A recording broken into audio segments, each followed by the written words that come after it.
Oke, halo selamat pagi anak-anak semua, salam sehat untuk kita semua. Pada materi minggu ini Bapak akan melanjutkan mengenai materi kita yaitu tentang algoritma. Bapak mau review sedikit materi mengenai algoritma dari pertemuan minggu lalu. Seperti yang diketahui, algoritma adalah sebuah langkah-langkah atau urutan untuk memecahkan sebuah persoalan atau masalah. Jadi langkah-langkah itu dibuat secara sistematis alias berurutan dan logis. Logis itu artinya masuk akal, artinya menggunakan logika kita. Berarti langkah-langkahnya itu harus benar-benar masuk akal. Jadi nggak yang random, yang nggak orang mengerti, tapi kita menggunakan bahasa manusia yang ketika orang lain membaca algoritma kita, orang lain pun bisa mengerti atau mudah paham. Nah, langkah selanjutnya ketika kalian sudah membuat algoritma dalam sebuah bentuk narasi atau sebuah bentuk cerita dengan menggunakan langkah-langkah adalah selanjutnya membuatnya ke dalam bentuk sebuah diagram atau simbol-simbol atau bagan atau yang bisa kita sebut dengan flowchart. Oke. Nah, flowchart itu apa sih? Nah, kemarin beberapa minggu lalu yang remedial Bapak tanya tentang flowchart masih yang bingung, padahal itu ada di catatan semua. Jadi, Bapak ulang, flowchart adalah sebuah bagan yang menggambarkan urutan proses suatu kegiatan yang diwakilkan oleh simbol-simbol tertentu. Di dalam simbol itu berisi instruksi berupa teks, pernyataan yang jelas dan ringkas. Jadi dari algoritma yang sudah kita buat, algoritma narasi, misalnya kita membuat algoritma narasi, lalu kita buat ke dalam bentuk bagan yang simbol. Jadi kalau algoritma itu sebenarnya tidak ada batasan yang jelas atau tidak ada aturan yang jelas, tapi kalau dalam sebuah flowchart itu dia ada aturan yang ketat dan jelas. Karena apa? Karena setiap simbol-simbol yang ada di flowchart itu mewakilkan sebuah arti tertentu, sebuah makna tertentu. Misalnya sebuah simbol terminal, dia mewakilkan berarti mulai dan berakhirnya sebuah program atau awal dan akhirnya sebuah proses algoritma, start atau end, awal atau akhir, mulai atau stop. Itu terminal, bentuknya seperti elips, memanjang. Ya, lalu bentuk kedua ada input dan output. Nah, itu bentuknya menyerupai bangun datar jajar genjang. Input output ini untuk memasukkan sebuah perintah atau sebuah langkah-langkah dalam algoritma kita. Jadi untuk menginput atau untuk mencetak hasilnya. Lalu yang ketiga ada processing berbentuk seperti persegi panjang. Ini mewakilkan sebuah proses yang terjadi dalam sebuah algoritma atau sebuah siklus program. Lalu ada decision atau selection. Nah, ini kondisi sebuah percabangan. Jadi antara sebuah kondisi pernyataan kondisi antara dua pernyataan antara nilai benar dan salah, iya atau tidak. Jadi kita menggunakan yang namanya selection, bentuknya seperti bentuk belah ketupat. Lalu dari semua simbol itu dihubungkan dengan menggunakan tanda garis atau arrow. Nah, ini yang untuk menghubungkan alirnya atau alurnya dari tiap proses, dari terminal ke input, processing, selection, kita hubungkan menggunakan arrow. Nah, misalnya contoh di sini adalah membuat algoritma menyiram tanaman. Nah, yang pertama misalnya di sini Bapak wakilkan tokohnya yang pertama sebagai namanya Tika. Nah, yang pertama Tika pergi keluar rumah. Lalu yang kedua, Tika menyalakan semprotan air kerannya. Lalu yang ketiga, Tika mulai menyiram tanaman. Lalu langkah selanjutnya, ini percabangan. Jika tanamannya sudah basah dan segar, maka Tika sudah selesai menyiramnya atau sudah tidak usah menyiram lagi. Tapi jika tanamannya masih kering dan layu, Tika terus menyiram sampai tanaman segar kembali. Jadi dua percabangan. Jadi kalau misalnya tanamannya sudah basah, berarti ya udah selesai kegiatannya. Tapi kalau misalnya tanamannya masih kering, berarti algoritma si menyiram tanaman ini masih terus berlanjut sampai tanaman itu segar atau sampai tanahnya basah. Lalu setelah itu, Tika mematikan keran air dan terakhir Tika selesai menyiram tanaman. Jadi dari awalnya langkahnya dari si Tikanya pergi keluar rumah sampai si Tika sudah selesai menyiram tanaman. Ini contoh algoritma menyiram tanaman. Nah, lalu bagaimana flowchart-nya? Kita buat flowchart-nya pertama dari mulai kita terminal. Mulai kita turun, kita masuk ke proses input. Menginputkan berarti Tika pergi keluar, ya. Setelah Tika pergi keluar, masuk ke langkah selanjutnya. Tika membuka keran air, masih dalam simbol input dan output. Lalu masuk ke ketika menyiram tanaman. Nah, ini proses, karena prosesnya ini akan berlangsung berulang-ulang. Nah, dari proses ini masuk ke sebuah kondisi percabangan atau selection. Nah, apa tadi? Jika tanaman sudah basah atau kering, jika misalnya sudah basah, maka ketika sudah selesai langsung masuk ke langkah selanjutnya, yaitu ketika menutup keran air dan selesai. Tapi kalau misalnya tanamannya kering, proses menyiram tanaman terus berlanjut sampai akhirnya si tanamannya itu atau tanahnya basah dan ketika menutup keran air dan kegiatan menyiram tanaman pun selesai. Jadi sepertinya dari awal mulai terminal, input output, masuk ke proses. Ya, pokoknya kalian harus pahami dalam setiap flowchart itu, dalam setiap satu kesatuan flowchart itu harus memuat semua kondisi atau simbol ini. Ada terminal, ada input output, ada processing, selection, dan ada terminal akhir juga.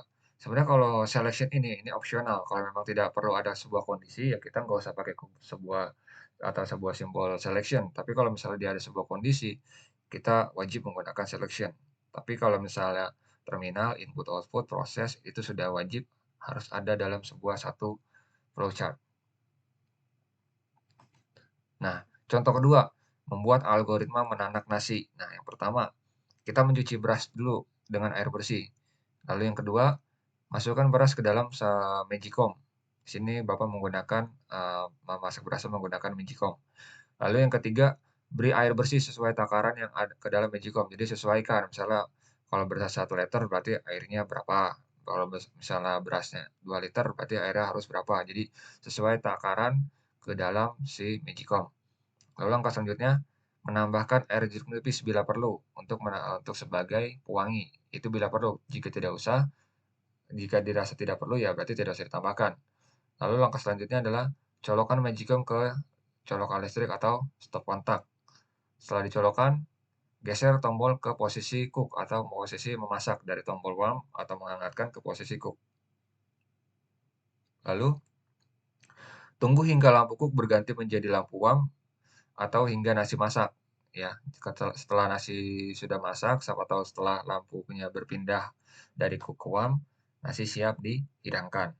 Nah, ini algoritmanya. Lalu kita buat sebuah flowchart-nya. Pertama dari mulai.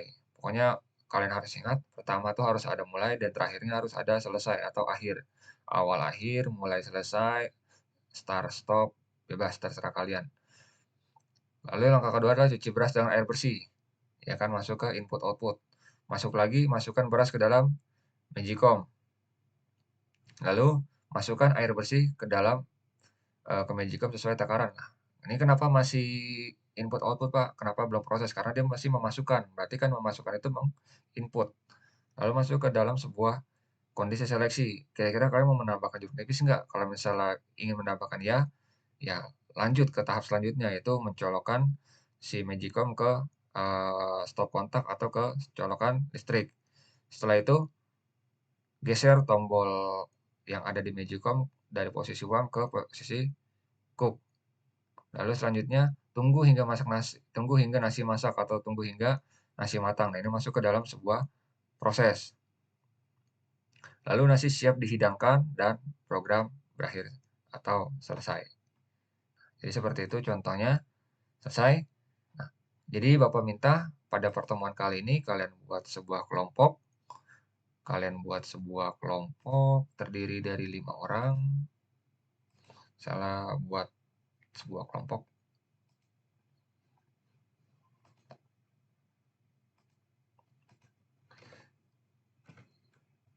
Tugas kelompok minggu depan.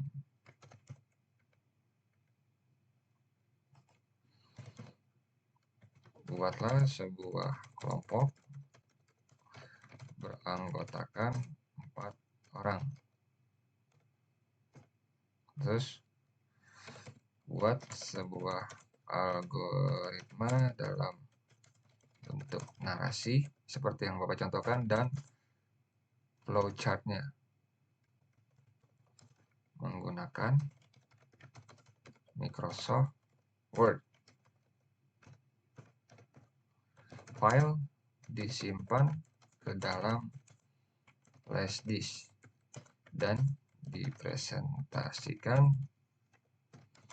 di depan kelas minggu depan. Oke. Jadi kalian buat sebuah kelompok, anggotanya 4 orang, bebas, terserah kalian, kalian pilih anggota kalian sendiri, pokoknya jumlahnya 4 orang. Setelah itu buat sebuah algoritma dalam bentuk narasi, ya. Antara satu kelompok dan kelompok yang lain tidak boleh ada yang sama. Jadi antara kelompok satu dengan lainnya tidak boleh sama algoritma dan flowchart-nya.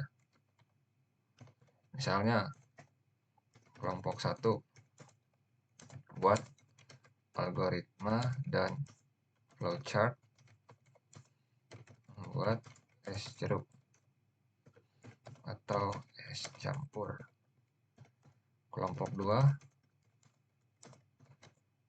algoritma dan flowchart membuat kolak pisang. Kelompok 3 algoritma dan flowchart membuat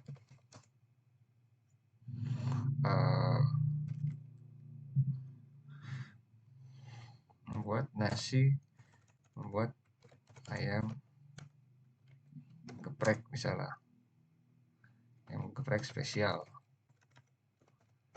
Kelompok 4 algoritma dan flowchart berangkat ke sekolah. Kelompok 5 algoritma dan flowchart membuat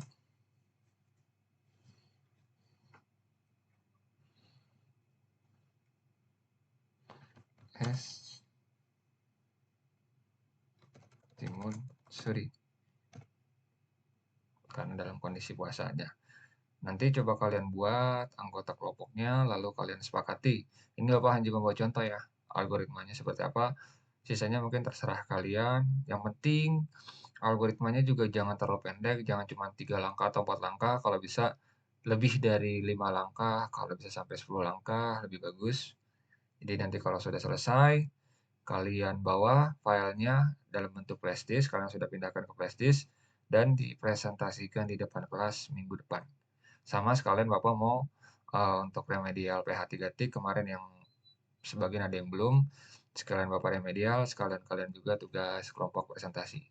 Oke, sekian penjelasan dari Bapak. Terima kasih yang sudah memperhatikan. Jangan lupa untuk tugas minggu depan, untuk nama-nama anggota kelompok nanti bisa di-share di grup WhatsApp ya, grup PJJ. Siapa-siapa aja kelompok 1 anggotanya, kelompok 2 sampai kelompok 5. Kalau sudah selesai nanti kalian bisa langsung diskusi dan buat tugasnya. Oke, terima kasih. Selamat pagi, salam sehat untuk kita semua.